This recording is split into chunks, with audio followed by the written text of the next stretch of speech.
দৰঙৰ ঐতিহাসিক পথৰুঘাটৰ কৃষক বিদ্ৰোহৰ ঘটনাই আজি গৰকিলে 131টা বছৰ 1894 চনৰ আজিৰ দিনটোতেই ব্ৰিটিছে আৰোপ কৰা বৰ্ধিত খাজানাৰ বিৰুদ্ধে প্ৰতিবাদ কৰিবলৈ গৈ প্ৰাণ আহুতি দিছিল 140 গৰাকী কৃষকে মাটিৰ খাজানা বৃদ্ধিৰ বিৰুদ্ধে প্ৰতিবাদ সাব্যস্ত কৰা খেতিয়কসকলক গুলিয়াই হত্যা কৰিছিল ইংৰাজে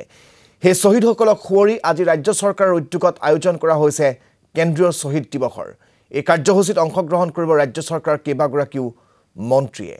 আমি পুনে আপোনালোকক কেন্দ্ৰীয় শহীদ দিৱস কাৰ্যসূচীস্থলীৰ পৰা পৰিৱেশ দেখুৱাব বিচাৰিছো মনোজ আলী আমাৰ সৈতে পোনপটীয়াকৈ সংযুক্ত হৈছে মনোজ আমাক পৰিৱেশ দেখুৱাওক আজিৰ দিনটোৰ কাৰ্যসূচী সন্দৰ্ভত জনাওক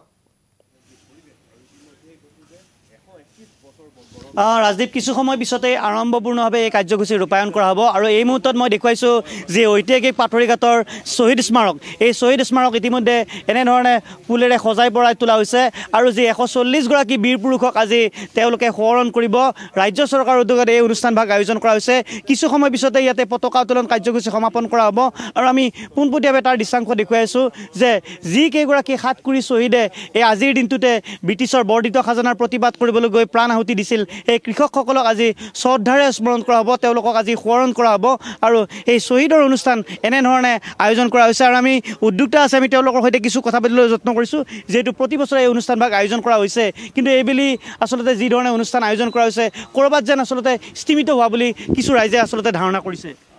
হয় ধন্যবাদ আমি এইবাৰ এক বৰ্ণাঢ্য ৰূপত আয়োজন কৰিছে কোনো কাৰণতে এই অনুষ্ঠান কেতিয়াও স্তিমিত হোৱাটো আমাৰ দৰংবাসী বা পথৰুৱাবাসী ৰাইজে নিবিচাৰে জিলা প্ৰশাসন আৰু অসম চৰকাৰৰ কৃষি বিভাগে এই অনুষ্ঠান আয়োজন কৰাত খুব কম সময়ৰ ভিতৰত এক প্ৰচেষ্টা লৈছে আমি আশা কৰিম যে যি ধৰণে এই আয়োজন কৰি প্ৰচেষ্টা লৈছে এক আৰু কিছুদিন আগৰ পৰাই এক বহল আকাৰত বিস্তৃত ৰূপত শ্বহীদসকলক যে সন্মান জনোৱাৰ ক্ষেত্ৰত ক'ৰবাত যেন কৃপণানি কৰা বুলি স্থানীয় ৰাইজে আশা কৰিছে আমি আজিৰ দিনটোত শ্বহীদসকলৰ এই সমাধিস্থলীৰ পৰাই অসম চৰকাৰ ভাৰত চৰকাৰক আমি আহ্বান জনাম যে শ্বহীদসকলক শ্ৰদ্ধাঞ্জলি জনোৱাৰ এই প্ৰক্ৰিয়াটোত যাতে কেতিয়াও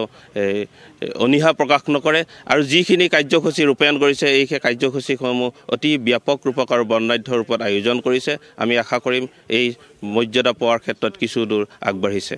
আমি আন এগৰাকী ব্যক্তি আছে আমি জানিব পাৰিছোঁ কেইবাগৰাকী ৰাজ্যিক মন্ত্ৰী কেন্দ্ৰীয় মন্ত্ৰীয়ে আজি এই অনুষ্ঠানত অংশ ল'ব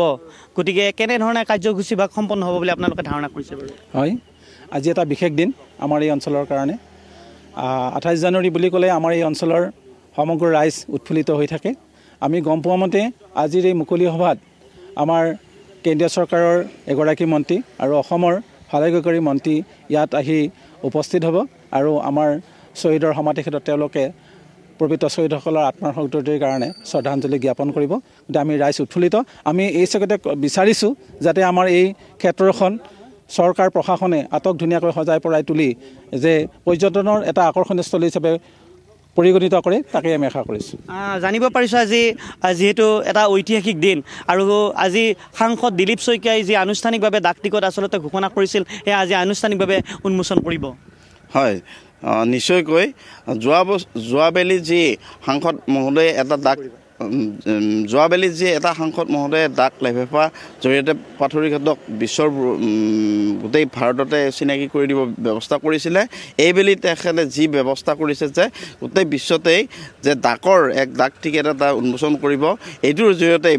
পথৰুঘাটে এটা সন্মান পাব আৰু এয়ে আমি আশা কৰিছোঁ শেষ নহয় সাংসদ তথা আমাৰ স্থানীয় বিধায়ক পৰমানন্দ ৰাজবংশীয়ে যিখিনি কাম কৰিছে তাতকৈ আৰু কৰক এয়ে আমি আহ্বান জনাইছোঁ মই দেখুৱাইছোঁ 140 গৰাকী বীৰ পুৰুষক য'ত একেলগে সমাধিস্থ কৰা হৈছিল সেই গণকবৰটি এনেধৰণে আচলতে বহুতি জলধাৰাৰ কাষত এই গণকবৰটি আজিও আচলতে এনেধৰণে সংৰক্ষিত হৈ থকা দেখিবলৈ পোৱা গৈছে আৰু সোঁৱে বাৱে যিসমূহ আচলতে কংক্ৰিট গঢ়ি তোলা হৈছে সেই কংক্ৰিটসমূহ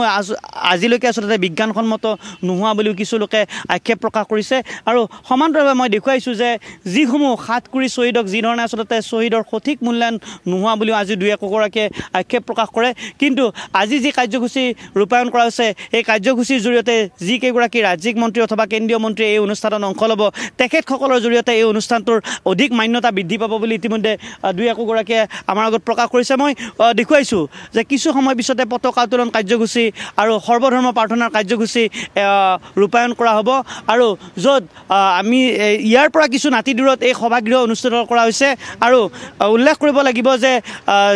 দৰঙী কলা কৃষ্টি সংঘত ইতিমধ্যে যি কংগ্ৰেছৰ প্ৰতিনিধি দলেও এই শ্বহীদ দিৱসৰ কাৰ্যসূচী ইতিমধ্যে আয়োজন কৰিছে য'ত অংশ ল'ব APCCৰ সভাপতি ভূপেন বৰা সমন্বিতে বিৰোধী দলপতি দেৱব্ৰত শইকীয়াও আচলতে এই অনুষ্ঠানত অংশ ল'ব বুলি আমি ইতিমধ্যে জানিব পাৰিছোঁ আৰু শেহতীয়াভাৱে যি ধৰণে আচলতে এই কাৰ্যসূচীভাগ ৰূপায়ণ কৰা হৈছে কেইবাগৰাকী ৰাজ্যিক মন্ত্ৰীয়ে যি ধৰণে আচলতে এই অনুষ্ঠানত অংশ ল'ব পূৰ্বৰ গৰিমা অধিক বৃদ্ধি পাব বুলি স্থানীয় ৰাইজে আশা প্ৰকাশ কৰিছে 28 জানুৱাৰী এটা ঐতিহাসিক দিন 28 জানুৱাৰী হৈছে এই অঞ্চলৰ এটা আৱেগ আৰু যি ধৰণে আচলতে এই কাৰ্যসূচীভাগ আগবঢ়াই লৈ গৈছে যি ধৰণে এই কাৰ্যসূচীভাগ ৰূপায়ণ কৰা হ'ব তাত যথেষ্টখিনি লোকৰ সমাগম হ'ব বুলি মনোজ আপোনাক এই মুহূৰ্তত ধন্যবাদ জ্ঞাপন কৰিছোঁ আমাক সবিশেষ জনোৱাৰ বাবে